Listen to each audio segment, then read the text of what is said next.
ம் ஆ பிங்கூஸ் வேர்ல்ட். பல்லாயிரம் வருஷங்களுக்கு முன்னாடி சிவனும் பார்வதியும் கைலாசங்கிற இடத்துல வாழ்ந்துட்டு வந்தாங்க. ஒரு நாள் பார்வதி தேவி தான் குளிக்க போறதுக்கு முன்னாடி தான் கிட்ட இருந்த சந்தன பேஸ்டால ஒரு அழகான ஒரு குட்டி பையனை உருவாக்கி அந்த குட்டி பையனுக்கு உயிர் கொடுத்தாங்க. அது வேற யாருமே இல்ல, அதுதான் விநாயகர். பார்வதி தேவி அந்த குட்டி பையன் கிட்ட, விநாயகா, நான் இப்போ குளிக்க போறேன், உள்ள யாரையும் விடாத அப்படின்னு விநாயகர் கிட்ட சொல்லி காவல் காக்க சொன்னாங்க. கொஞ்ச நேரத்திலேயே சிவன் பார்வதியை பார்க்க வீட்டுக்கு வந்தாரு. உள்ள போறதுக்கு ரொம்பவே முயற்சி பண்ணாரு. ஆனா விநாயகர் சிவனை உள்ள போகிறதுக்கு அனுமதிக்கவே இல்லை. அதனால சிவனுக்கு ரொம்பவே கோபம் வந்துடுச்சு. சிவன் ரொம்ப கோபமா, யார் நீ? ஏன் என்ன உள்ள போக விட மாட்டேங்கிற?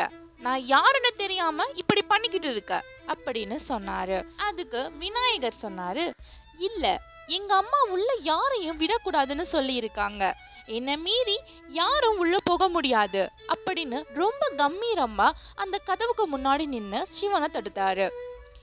ரெண்டு பேருமே மாறி மாறி வாக்குவாதம் பண்ணிக்கிட்டாங்க. ஒரு கட்டத்துல சிவனுக்கு ரொம்பவே கோவம் வந்துடுச்சு. அவரு கோவம் வந்து தன்னோட சூலாயுதத்தை எடுத்து அந்த குட்டி பையனோட தலைய வெட்டிட்டாரு. அந்த நேரத்துல வந்த பார்வதி தேவி நடந்தது எல்லாத்தையும் பார்த்து ரொம்பவே வருத்தப்பட்டாங்க. சிவன் கிட்ட இது நம்மளோட பையனும் நான் தான் இவனை உருவாக்குனதாவும் சொல்லி ரொம்பவே கஷ்டப்பட்டு ரொம்ப வேதனைப்பட்டாங்க. பார்வதி தேவி வேதனைப்படுறத பார்த்து சிவனால தாங்கிக்க முடியல.